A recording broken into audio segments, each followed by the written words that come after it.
Thank you very much, Abby. I hope you can all hear me. So I'm going to speak today about stakeholder involvement and institutional capacity. I'm very happy because this is very practical and relatable. I am speaking to critical and key stakeholders. You guys are the critical mass who's going to steer the MSP into fruition.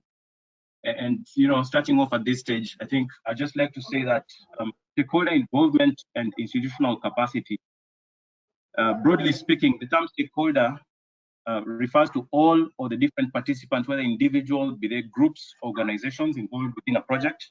In this case, it's the MSP. Stakeholder engagement will influence a variety of outcomes, and proper stakeholder engagement will influence a variety of outcomes through the consultations that we have, prompt communication, negotiations, compromise, and building relationships.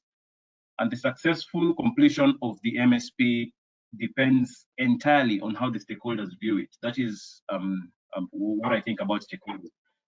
The ownership, do we have buy-in from the stakeholders? And are we expanding our capacity in building the MSP and options for a sustainable and scalable MSP?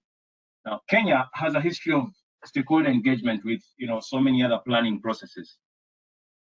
Relevant to the MSP context are the county spatial plans that we have on terrestrial lands and the counties, the ecosystem plans that we have, the beach management units, and the marine protected area management plans. Please move to the next slide. Yeah, click once more. Now, Kenya has got 8% of our landmass under national parks, reserves, and sanctuaries, and these are managed by Kenya Wildlife Service, and Kenya Forest Service manages a further 2%. There's a lot of co-management between KWS and KFS. And then we have a further 11% of private and community conservancies. And here I'm talking to the terrestrial conservation areas. I'll explain why in a bit. And to achieve our CBD targets, as Pascal has rightly mentioned, that we're a signatory as a country to the Convention on Biological Diversity, where we've pledged as a country to conserve 30% of our landmass and seascapes by the year 2030. And the strategy is to increase conservation through community marine areas.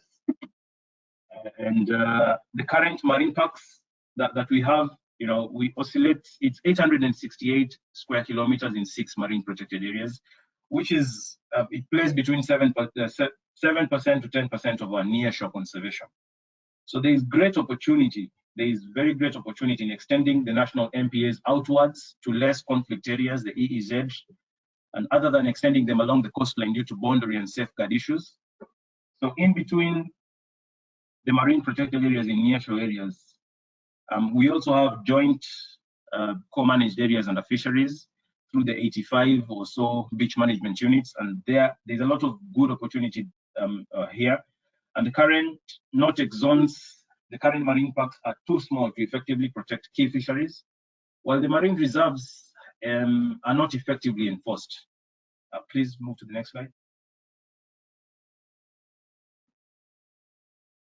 All right, so out of the 11% that I mentioned of conservancies and the 8% that I talked about in protected areas, in terrestrial protected areas, Kenya's conservation index right now, conservation footprint in the country lies at 19%, which is just 2% above the Aichi biodiversity targets. Now, with the exclusion of the conservancies, or with the exclusion of community conservation and stakeholder engaged, stakeholder heavy conservation, we'd only have a paltry 8%, falling very short of the Aichi targets, not even half. The growth of conservation in the country, if you can look at the slide on the right, there was a growth spurt between the year 2013 to 2016 because of an enabling environment. The enabling environment that was created, good policy enabling environment that was created in 2013 with the enactment of the Wildlife Conservation and Management Act and recognition of conservancies as a OECM as a land use option in the country. Move to the next slide.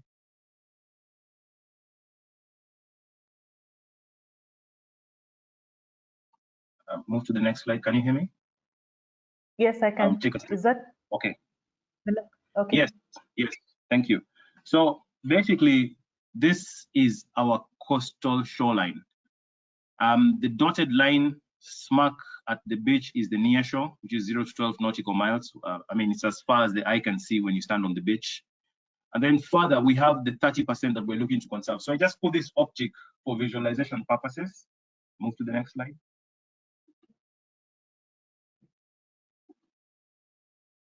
And the enabling environment, the enabling policy environment that I'm talking about, Pascal also mentioned it, is nested within the Constitution of Kenya. There's a legal obligation for stakeholder engagement, and there's also a social obligation. The 8 that you see there, the establishment of Kenya Fisheries Service, the MCA, the Wildlife Conservation and Management Act, the species-specific management strategies that we have across the country, the supportive legal framework for co-management that has allowed BMUs to exist is now available. And the government of Kenya, and I'm happy that Professor Ntiba is here, is supportive through partnership and through increased allocation of the budget to the natural resource management sector in the country. Now, citizens get the power to participate in public affairs directly from the Constitution. Sovereign power is vested on the people and has been enshrined in our Constitution, which upholds people's power, and it outlines how it can be exercised. So rights and access to bioresources, decision-making power to communities is straight through public participation. We have to take advantage of all this to achieve the CBD targets, and not just that, to conserve for posterity in a well-balanced and careful way, not to undermine any of them. All these agencies, all these government agencies have got, there are a number of aligned mandates, and there's also a couple of overlapping mandates. So some are into conservation, others are into management, others are into enforcement, and their mandates sort of overlap. Now, we need to move from managing decline. We've been observing decline over the past, I think, 50 years, and to bending the curve. Now, what I'd like to say at this point is that the law without enforcement is nothing but good advice. Next slide.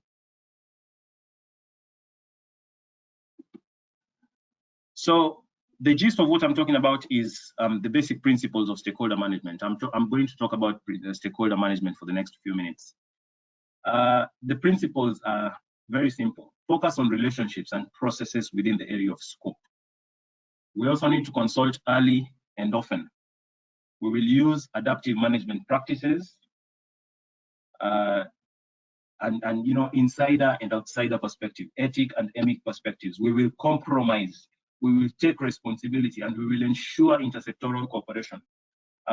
We've been, as a country, plagued with, silo kind of planning. So if it is the fisheries, you plan on your own. If it is wildlife, you plan on your own. If it is forestry for mangroves and all that, you plan on your own. Yet we are managing, a common resource. And then the last bullet down there is to carry out management actions at scale, appropriate for the issues being addressed, with decentralization to the lowest level possible. This, will involve and include all perspectives from, most stakeholders. Next slide.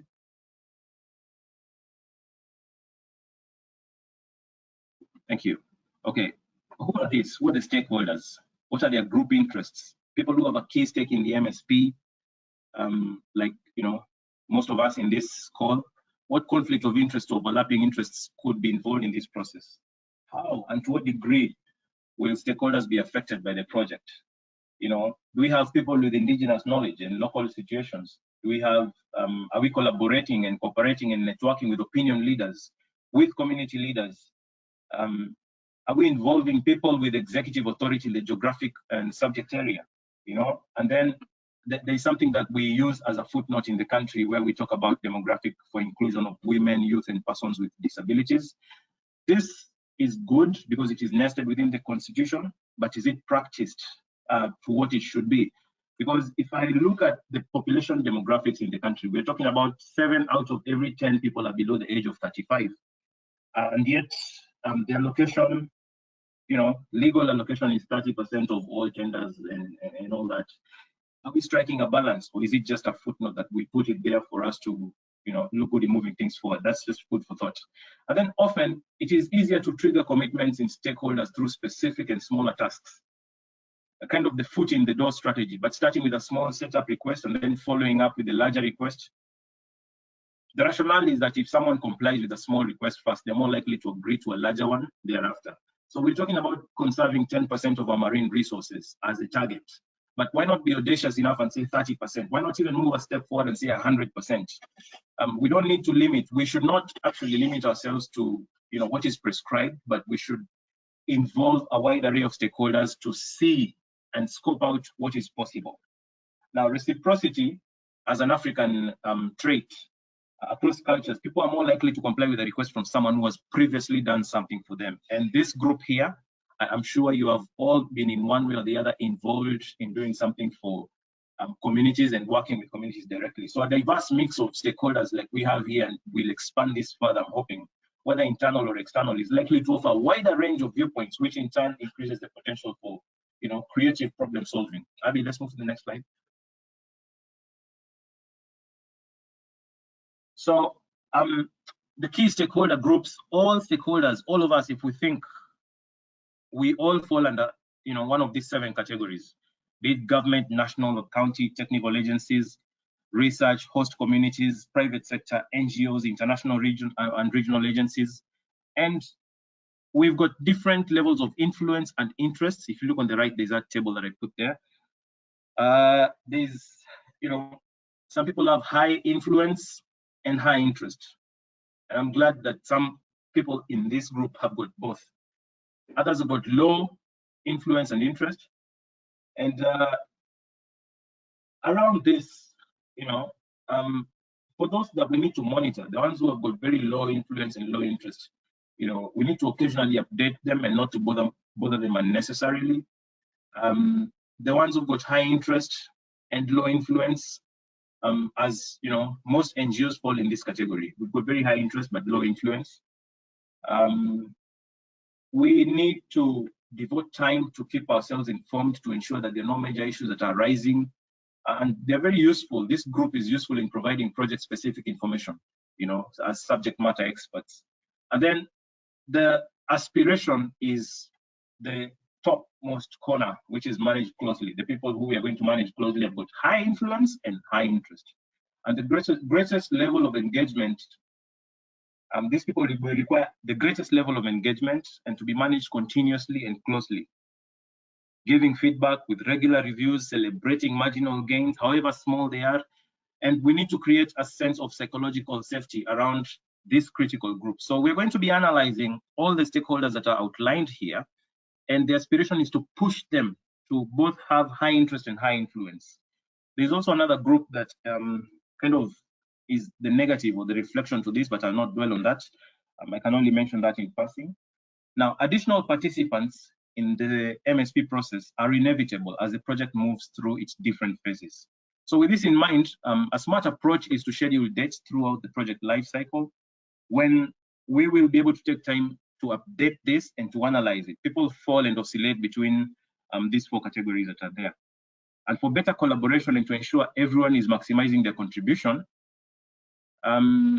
whoever it is, be it the community, volunteers, funders, sponsors, the government, beneficiaries, we need to support the broadest possible variety of perspectives.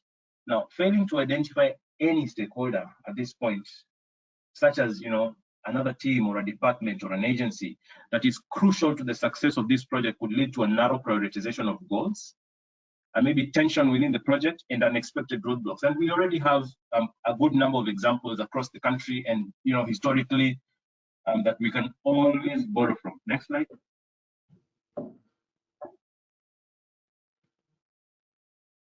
Right. This is a bit technical and I'll not dwell so much on it, but it's I think it is a framework that displays a clear and specific approach towards stakeholder engagement. The 7 phases there, we clarify context. Now, what we're doing here is getting our blinkers on, focusing on identifying our goal. We have the concept already as the MSP. We identify the driving variables and functional relationships. We start cultivating this early. Then we define what state do we want to see ourselves in. This reminds me of something that we have not inherited this planet from our ancestors or our parents. We've simply borrowed it from the future of our children, from our children. And what is it that we're going to be giving to them? Now, as stakeholders, we have categories. There's those who are affected either positively or negatively by the project. There are those who have a direct influence over the project, and there are those who've got vested interest in the project outcome. So we will use trainings, meetings, and barazas to upskill and synergize with teams like this. We will have a lot of information and awareness creation. We will engage subject matter experts. We will learn through exchange programs. There are other MSPs across the world, and there are those that are working and those that are not. So we will learn both lessons on both extremes. And then we will identify, or we have identified, a number of process champions. And I believe, Professor Mtiba, you're one of our process champions in this process. Next slide. Right. So this slide is just but an example of what we're doing as the Nature Conservancy in engaging with the national government towards the MSP process. We are working on, okay, it's still early days, but we're working on a debt conversion for nature where we'll generate cash flows to sustain and to support the MSP process. It is a long-standing process that is going to take a good number of years, but we believe that through early engagement and being upfront with what we're planning, and engaging and involving every stakeholder at every step of the way is critical. So, we have the Ministry of Agriculture, our host ministry, Livestock and Fisheries, the State Department of Fisheries, Tourism and Wildlife, Urban Transport because of Maritime and Shipping Affairs, the Ministry of Environment and Forestry, and the National Treasury, because this involves, financial support. And to my final slide, Abby. I was to talk about institutional capacities, but at this point, I feel hopelessly inadequate to talk about various institutions. I work for the Nature Conservancy. I have worked in government before as a wildlife warden for a number of years within government. And I know government agencies, NGOs, private sector, international NGOs, all have different capacities. We are unpacking this with the MSP coordination team. So I'd like to leave this here, instead of talking a lot about institutional capacity at this point in time. It is something that we would like to start a consultative stakeholder engagement that will unpack all the institutional capacities that we have. Now, my last comment is that we're the first generation that has a clear picture of the value of nature and the enormous impact we have on it. And we may also be the last that can act to reverse this trend. And going by CBD, we're saying that we're in the first year of the last decade. We want to reverse the turn. I'm not saying this to shock or threaten anyone or scare anyone, but it's a rallying call into action. Yeah. Thank you for your time and thanks for listening to me.